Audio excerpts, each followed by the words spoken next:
знаешь за что? За то, что мы сытые. За то, что мы белые. Да нас не грудь. Потому что Ба, ну в холодочке-то как едет хорошо. Кто? Да вон мужик-то сидит, машину до него.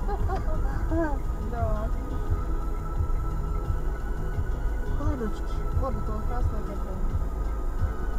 Оно ее очень обветрило. Машинка такая. Это пока и твоя напьет, да? Тут машинишка. У нас он интересно. Сзади пристроился с мигалкой, значит, я должен сейчас его пропустить. Я стою, пропускаю. Он тебя не пропустит, по-моему. Не знаю. Туда езжай. Он тебе не сигналит, ничего не просит у тебя ничего. Ну, он с мигалкой стоит, причем И что? я правила читал. Куда что его должен? Взлететь, что ли, что ли? Он, видимо, пропустить должен.